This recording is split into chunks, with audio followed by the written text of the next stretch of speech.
Welcome back here, Dr. Goldberg. Today we're going to be dealing with a host of interesting stories, so let's just begin here. You're going to accomplish great things. We hear from employers, from landlords, from He seems anybody drunk. that you all interact with. What a wonderful Christian attitude you have towards others, how you treat others like you would like to be treated.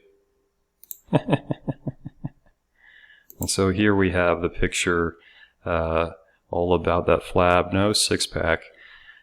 Now, this is not going to be, another regalement of how this moral, righteous figure profiting off of such a message is doing the same stuff behind the scenes.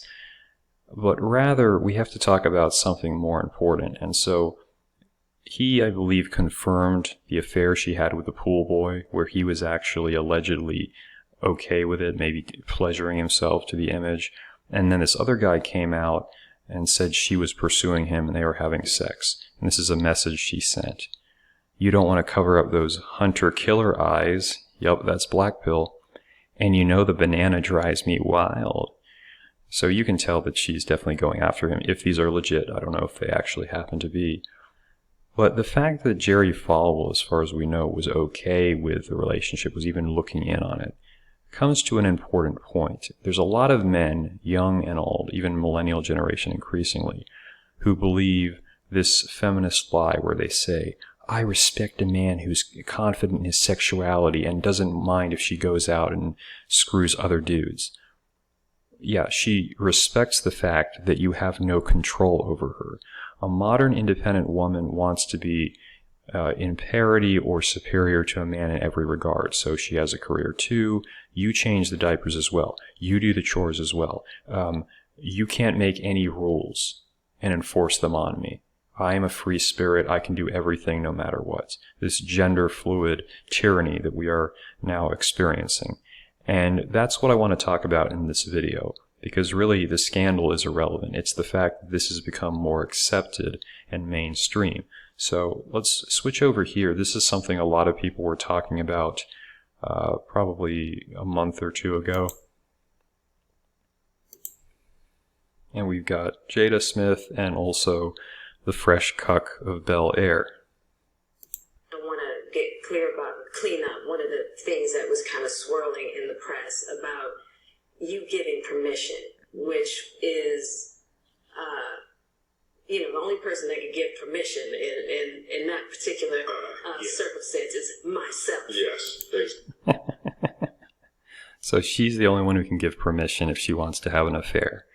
So she already sets the terms. He sits there with a little dopey mopey face, acceding and accepting pretty much everything without question. Exactly. Yeah, but what August was probably trying to communicate, because I could actually see how he would perceive it as permission because we were separated amicably.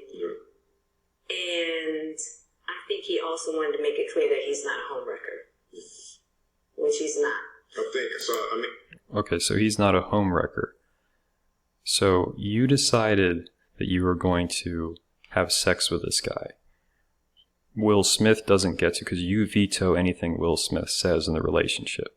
This guy has sex with you. Now, even though you still have kids and a family life of sorts with Will Smith, albeit perhaps on break, he's not a homewrecker because you decided he's not a homewrecker, because you make all the rules because you're an empowered woman. Okay, yeah, that makes sense. I mean, because this is your red table and you brought yourself to the red table. I think you need to say clearly what happened.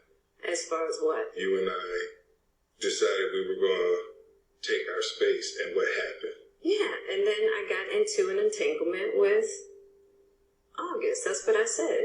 An entanglement? Yes. Yes. A relationship? Yes, it was a relationship. So again, this is how we redefine everything. It was an entanglement. Now it's a relationship. But I thought you were just kind of separated. You weren't officially broken off. He's not a homewrecker, but you started a new relationship. It was just an entanglement, now it's a relationship. You make the decisions, Will Smith has no say. Okay, so you made the decision to not home wreck, but to have an entanglement relationship, which doesn't really count as a relationship because you were having a difficult time? Absolutely. I was in a lot of pain, and I was very broken. Yeah, it's all about her. In the process of that relationship, I definitely realized that you can't find happiness outside of yourself. And luckily enough, you and I were also going through a process of healing in a much different manner. I would definitely say we did everything that we could to get away from each other. See, again, here it is. It's not her responsibility. Even though she made the decision earlier, it's not actually her responsibility. It's this sort of collective, it's Will Smith's fault that she wanted to actually have sex with someone else. That's what she's communicating subconsciously. Can't find happiness outside of yourself, but you did try to find it by screwing this guy. And apparently your husband, was he okay with it? They've never been clear whether they had the open relationship, but I think they do, and they just don't want to admit it. So he had to be okay with it, but not okay. But looking for. I just wanted to feel good. That's right, baby. So she just wanted to feel good. So now it's back to her, even though they were both struggling. Instead of like, okay, doing counseling, solving it. No, she went out and had sex with someone else because it's her, but it was his fault. So they broke together, but it was his fault that she had sex with him, essentially. Okay. Classic example of how open relationships play out. And then here we go. This is a book you might have heard of, or probably not. Too Much Is Not Enough by Orson Bean. Was the father-in-law of Andrew Breitbart. He was some television entertainer, no one that famous. But he wrote this book, and he talks about he was in a relationship with this woman, had kids with her for a while, and he kept pressing the idea of an open relationship, which she found disgusting. But at a certain point, the kids are being taught by this hot young thing who rides a motorcycle. He's doing swimming lessons with the kids. Well, Orson Bean tells his wife to have sex with this dude, I guess because it's going to spice up the relationship. And eventually she does. And he starts this cringy passage where he talks about competing with this guy for his wife's attention. So he gets an earring, I get an earring too. He gets this jacket, I get the same. Well, it should not be surprising to anyone. It ends up falling apart, disunion, right? Because the reality is, a woman is not going to respect you for that. Like, a man can be married and he can go out and have sex with another woman, and unless he destroys the family life through it, he can still love and treasure his wife and his family. Because the fact of the matter is, while it's not moral or ethical, to be clear, okay, you're a man who's desired by other women, right? That says something about you.